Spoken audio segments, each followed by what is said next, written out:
ধারাবাহিকভাবে তোমাদের মোটামুটি 2-3টে পরীক্ষা হয়ে গেল। আজকে আমি তোমাদের রাষ্ট্রবিজ্ঞানের সাজেশন দেব। দেখো, রাষ্ট্রবিজ্ঞান অলরেডি আমি সাজেশন দিয়ে দিয়েছি। আজকে আমি জাস্ট কিছু প্রশ্ন কমিয়ে দেব তোমাদের। আর পরীক্ষা তোমরা তো দিচ্ছই, মানে বুঝতে পারছো নতুন একটা সিলেবাসের ওপরে আমি যদি বলি একটা দুটো বা 3-4টে করলেই এর মধ্যে কমন পেয়ে যাবে, সেটা কিন্তু কখনোই নয়। একদম নতুন একটা সিলেবাস, গুটি কয়েক প্রশ্ন বেশি হলেও তোমাদের কিন্তু অতি অবশ্যই কয়েকটা বেশি করেই করতে হবে, কেননা এটা একদম নতুন সিলেবাস।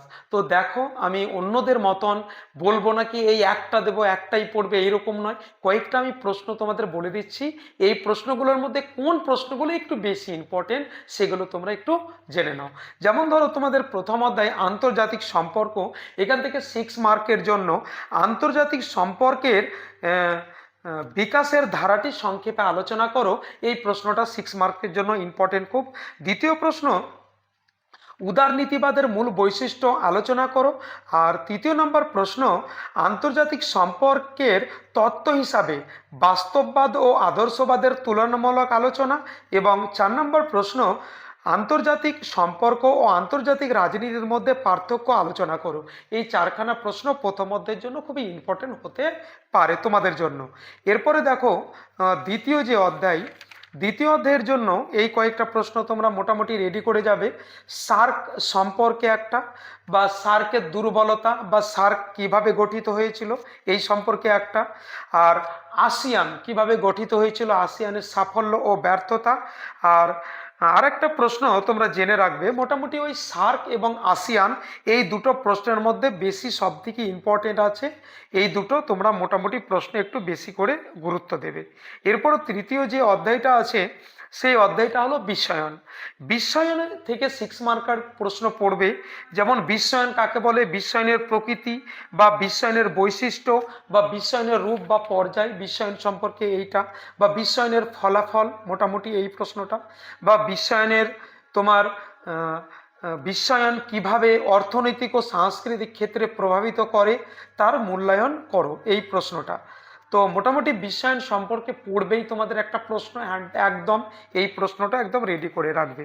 চতুর্থ অধ্যায়টা তোমাদের খুবই বড় একটা অধ্যায় হবে, কেননা চতুর্থ অধ্যায়ের উপরে আবার 3টে পরিচ্ছেদ আছে, আইন বিভাগ, শাসন বিভাগ এবং বিচার বিভাগ। এখান থেকেও কিন্তু 6 মার্কের একটা প্রশ্ন পড়বে। একটু বড় টপিকটা, তবুও আমি তোমাদের বলে দিচ্ছি।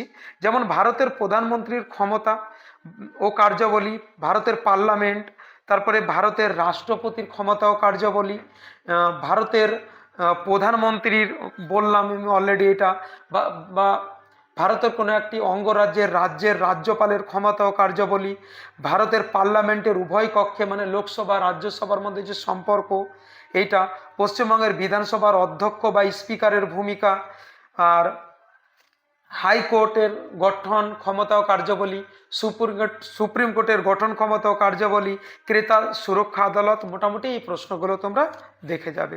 আর ভারতের বিচার ব্যবস্থার বৈশিষ্ট্য, এই প্রশ্নটাও। এরপরে তোমরা পঞ্চম অধ্যায়ের জন্য 4 নম্বর দেখে নাও, নর্মদা বাঁচাও আন্দোলন, আর নাগরিক সমাজ আন্দোলন এবং চিপকো আন্দোলন, এই 3খানা আন্দোলন তোমরা দেখে যাবে ভালো করে। এরপর ষষ্ঠ অধ্যায় থেকে তোমাদের পড়বে আর কি 4 নম্বরের, যেমন 368 নম্বর ধারা অনুসারে ভারতের সংবিধান কিভাবে সংশোধন করা যেতে পারে, বা 368 নম্বর ধারার গুরুত্ব, এই প্রশ্নটা। বা পৌরসভার আয়ের উৎস, বা পৌরসভার কার্যাবলী, হ্যাঁ, বা পৌরসভার গঠন ক্ষমতা, এইরকম টাইপের প্রশ্ন তোমরা দেখে যাবে। গ্রাম সংসদের কার্যাবলী, মেয়রের ক্ষমতা ও কার্যাবলী, ন্যায় পঞ্চায়েত সম্পর্কে একটি টিকা লেখো, বা কর্পোরেশনের প্রশাসনিক কাঠামো বিশ্লেষণ করো। মোটামুটি রাষ্ট্রবিজ্ঞানের এই প্রশ্নগুলো একটু গুরুত্ব সহকারে তোমরা পড়বে। এই প্রশ্নগুলোই মোটামুটি ঘুরিয়ে ফুরিয়ে আসার বেশি তোমাদের চান্স আছে। তো আমি আর ক্লাসটি বিশেষ বড় করব না, মোটামুটি তোমরা রেডি হয়ে যাও পড়তে। ভালো থাকো, সুস্থ থাকো, দেখা হচ্ছে নতুন একটি ক্লাস নিয়ে আগামী ভিডিওতে।